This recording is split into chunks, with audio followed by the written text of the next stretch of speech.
Assalamualaikum warahmatullahi wabarakatuh. Halo teman-teman, perkenalkan nama saya Lilis. Pada video pembelajaran kali ini, saya akan menjelaskan tentang prinsip-prinsip belajar.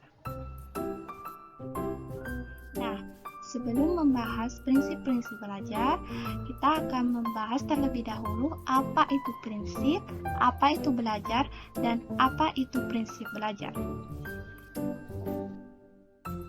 Apa itu prinsip?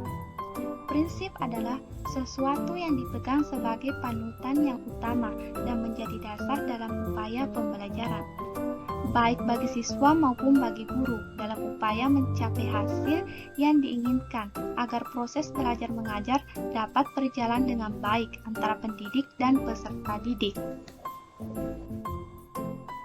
Apa itu belajar?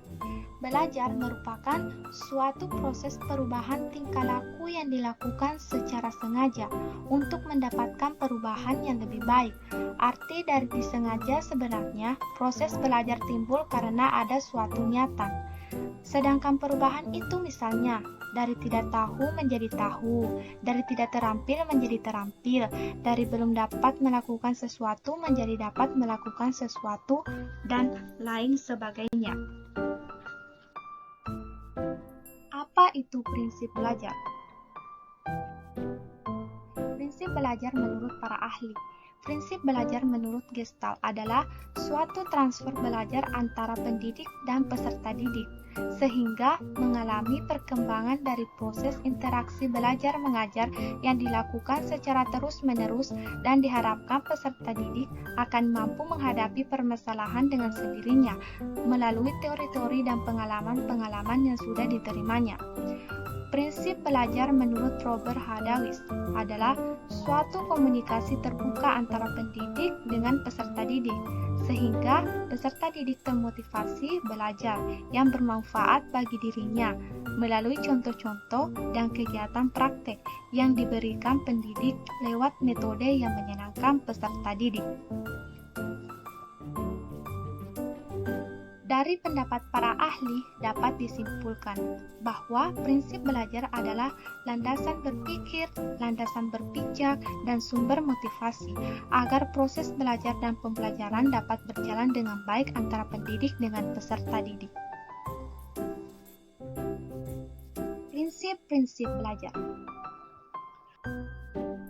Prinsip-prinsip belajar terbagi menjadi 10. Pertama, prinsip kesiapan atau readiness.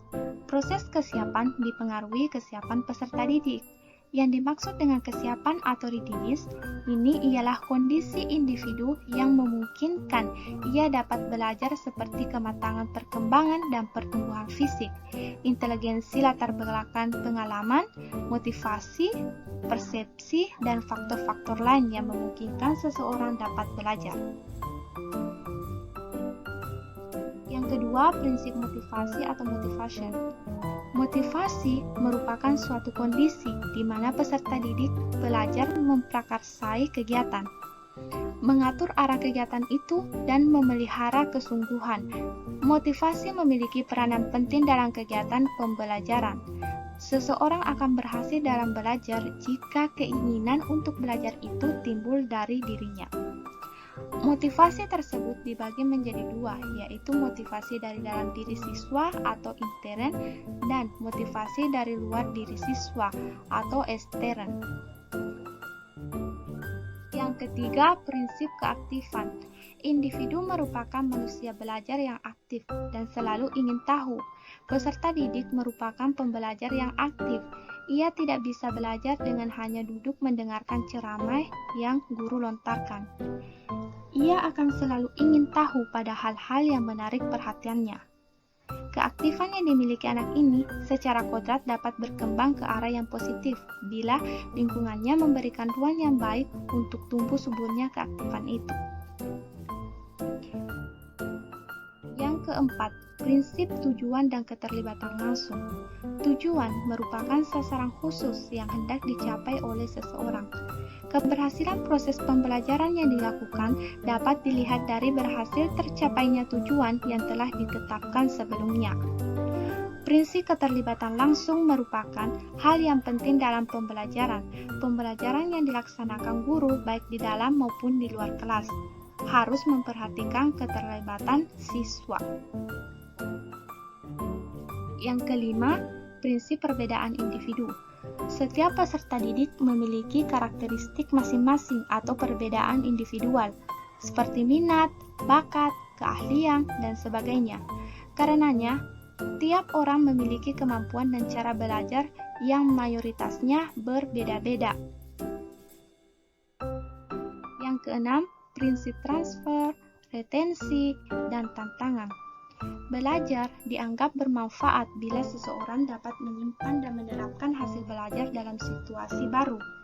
Apapun yang dipelajari dalam suatu situasi pada akhirnya akan digunakan dalam situasi yang lain. Proses tersebut dikenal dengan proses transfer, sedangkan kemampuan seseorang untuk menggunakan lagi hasil belajar disebut retensi. Yang ketujuh, prinsip belajar kognitif. Belajar kognitif melibatkan proses pengenalan dan atau penemuan. Belajar kognitif mencakup asosiasi antar unsur, pembentukan konsep, penemuan masalah, dan keterampilan memecahkan masalah yang selanjutnya membentuk perilaku baru. Berpikir, menalar, menilai, dan berimajinasi merupakan aktivitas mental yang berkaitan dengan proses belajar kognitif. Yang kedelapan, prinsip belajar afektif. Proses belajar afektif, seseorang menentukan bagaimana ia menghubungkan dirinya dengan pengalaman baru. Belajar afektif mencakup nilai, emosi, dorongan, minat, dan sikap. Yang kesembilan, proses belajar psikomotor. Proses belajar psikomotor individu menentukan bagaimana ia mampu mengendalikan aktivitas ragawinya. Belajar psikomotor mengandung aspek mental dan fisik. Yang kesepuluh, prinsip pengulangan, balikan, penguatan, dan evaluasi. Prinsip pengulangan. Yang melatari prinsip pengulangan ini adalah teori psikologi daya. Teori belajar daya menilai bahwa pembelajaran adalah proses untuk mengamati, menangkap, mengingat, menghayal, berpikir, dan sebagainya, di mana untuk melakukan pembelajaran tidak bisa dilakukan hanya sekali saja, karena hasilnya tidak akan maksimal. Karenanya, pembelajaran harus dilakukan berulang-ulang, agar hasil dan tujuan pembelajaran yang dicapai maksimal. Prinsip balikan dan tantangan. Dasar dari prinsip ini adalah hukum Thorndike tentang stimulus dan respon. Siswa akan belajar lebih baik jika dia merespons stimulus yang diberikan dengan baik dan mendapatkan reward atau hadiah. Sementara, jika melakukan kesalahan, maka siswa harus mendapatkan hukuman agar tidak diulangi lagi. Nah, secara umum prinsip-prinsip belajar berkaitan dengan pertama, perhatian dan motivasi, kedua, keaktifan, yang ketiga, keterlibatan langsung atau pengalaman, yang keempat, pengulangan, yang kelima, tantangan, yang keenam, balikan dan penguatan atau law of effort, yang terakhir, perbedaan individu. Nah, teman-teman, demikian penjelasan singkat dari saya tentang prinsip-prinsip belajar. Semoga bermanfaat untuk teman-teman semua. Saya akhiri dengan ucapan wassalamualaikum warahmatullahi wabarakatuh.